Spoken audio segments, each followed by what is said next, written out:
All right, so what I want to talk about today are pedigrees. And they're, all right, everybody, so we got to get started. They're a good way to look at lots of crosses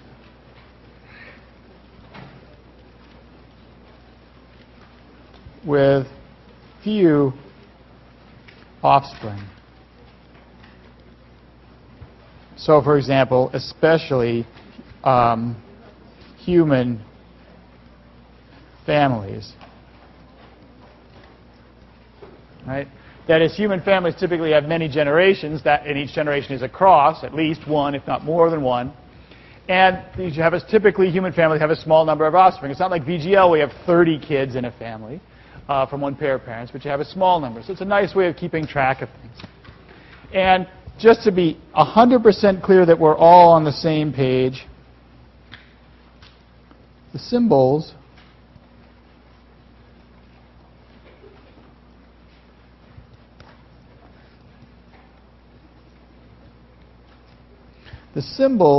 show phenotype. Right?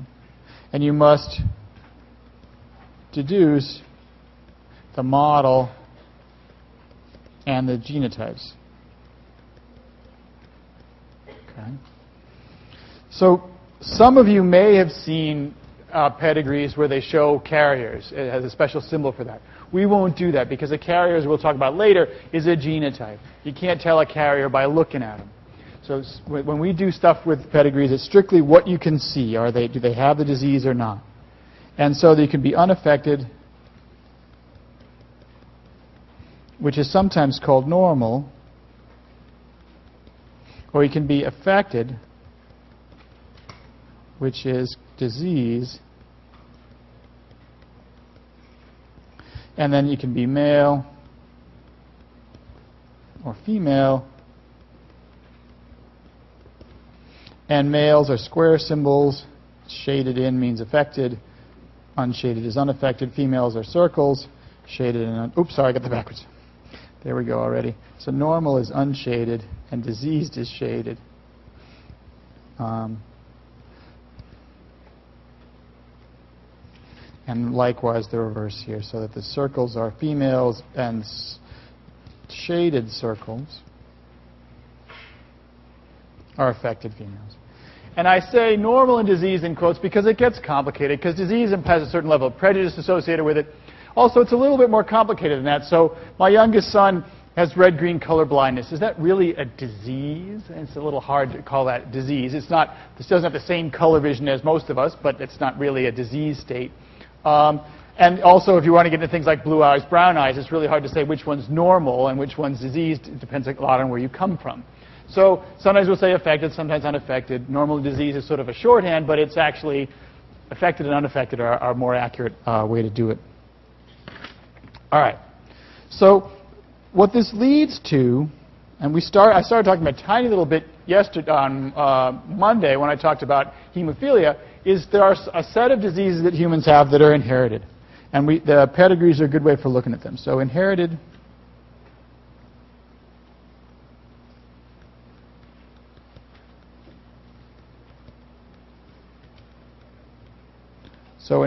diseases. And I want to give you several examples. So the first one I want to talk about is phenylketonuria. Okay, that is abbreviated PKU, right? And we're going to I mentioned this before, and we'll mention it again in a bunch of different levels. This is an intolerance of a chemical called phenylalanine. And you might see diet soda cans. So if you have a diet soda can, it'll say oftentimes, especially if it's sweetened with aspartame, aspartame contains phenylalanine. And if you are a phenylketonuric, you have to worry about that. Most of the people in this room are not. Almost certainly everybody in this room is that way. It's a rare disease, but for the people who have it, it's a big deal, and you have to watch out. So we'll talk more about how that works later on. From the point of view of genetics, it's controlled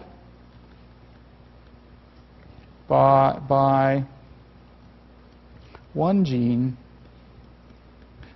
on autosome number 12 with 2 alleles.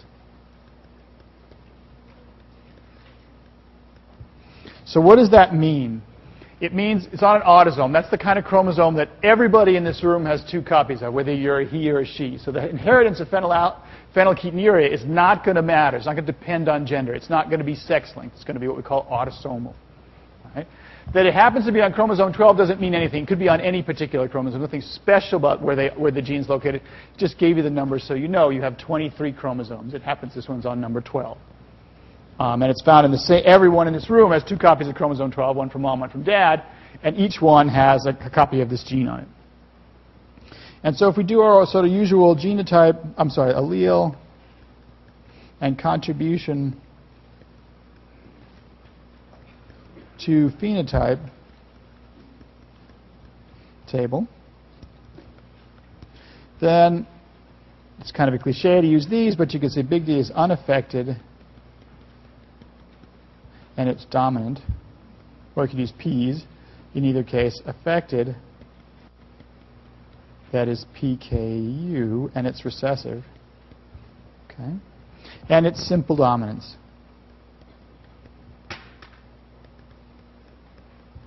Okay? So there's a couple things about this that are important to say. So because the gene is on an autosome, and the disease is recessive to normal, we say PKU is an autosomal recessive disease. All right, so we'll talk about, there are 3 categories of diseases we'll talk about: autosomal recessive, autosomal dominant, and sex-linked recessive. But that's where the terminology comes from. So when I say, if you read something, if you hear something on the news, and we talk about examples, if I say disease X is autosomal recessive, it means the gene's on the autosome. The important thing is that means it doesn't matter whether you're he or she, how it's inherited. And the disease is recessive to normal. Questions about that before we go further? Yeah?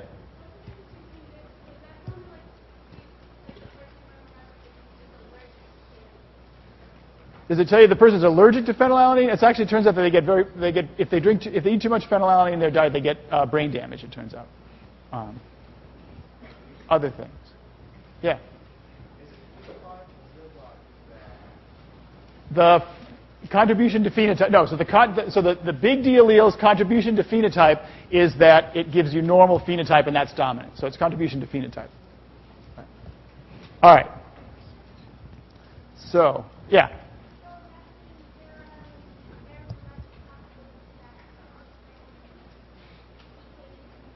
So what you're saying is that it's less possibility that offspring will be PKU. It actually depends on the parent's genotype. So we'll talk about that in a second, actually.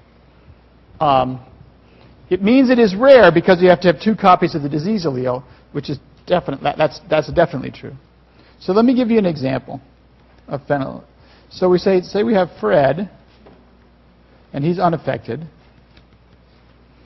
and Karen, also unaffected, have an unaffected son, Tom, and PKU daughter, Helen.